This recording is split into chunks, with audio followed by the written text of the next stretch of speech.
Hi, I'm El Cabo, and this is my book review for Fahrenheit 451 by Ray Bradbury. Fahrenheit 451 is a dystopian style novel set in the not so far future. Our main character, Guy Montag, is a firefighter, where in this reality, firefighters set fires rather than putting them out. They are specifically tasked to burn books, which have been banned for the past 50 years or so. After meeting an interesting young girl, his view on what he does is changed, and so is his whole life then on. The way Ray Bradbury writes is sensational. He has the ability to capture the reader's attention in such an interesting way. His use of symbolism and the way he structures the whole story is truly incredible. The whole book in itself is a symbol. The books, the fire, the uniforms, the television, the radio, everything in the story has so much symbolism.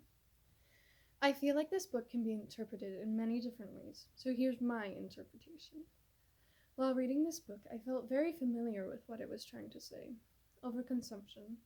Overconsumption is a big problem in today's world. You're always being pushed to buy the next big thing, replace everything with the newest model, experience anything and everything all the time with no stop or end. There's so much happening in the world today, but also nothing at all. The conversations people have get more and more meaningless, and we talk about nothing. There's no sense or purpose to the things we say most of the time. It's all just, did you hear what they said? Yeah, it was crazy. I've noticed in the conversations I have, we talk in circles, discussing the same 3 or 4 topics without ever really adding anything to them, just saying words. And then there's the overconsumption of media. If you look around, most everyone is looking at a phone, a tablet, a laptop, anything with a screen. Most of the time, it's just mindlessly scrolling.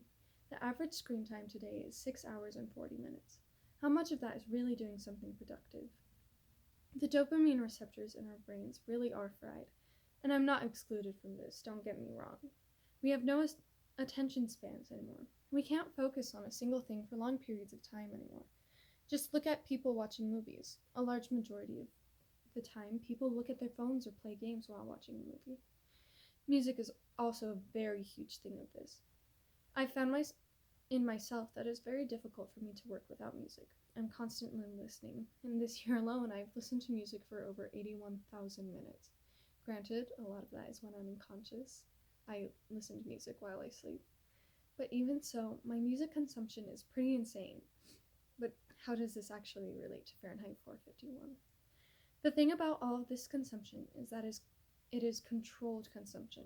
We are encouraged to consume to distract ourselves from what is really happening in the outside world, which is seen very much in Fahrenheit 451 with the parlor and being distracted by the ongoing war of the outside world. It's risky to bring up, but Palestine is a very good example of this. During the Super Bowl, Met Gala especially, at large events that interest large crowds of people, when they were distracted with something else, attacks were released on Gaza and Rafah.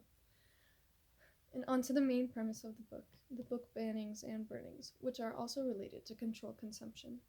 Books were rewritten to fit with the standard, and history was changed for the same reason. Anything that went against was burned and destroyed. We can see this happening today, even if on a much smaller scale. People are trying to change history. More important events like the Holocaust are being denied of ever happening, even with floods of evidence that it did take place. Many want to ban books simply because they don't agree with what they say. And I'll try not to get into the political side of things too much, but the divide of our nation is playing a very big, disastrous role in this entire phenomenon. I really enjoyed this book. It was wonderful and entertaining to read, and it was also a bit insane and a little worrisome to see how something written over 50 years could be so accurate to what is happening today. I would highly recommend this book to anyone and everyone. Ray Bradbury is an amazing writer, and his work is phenomenal.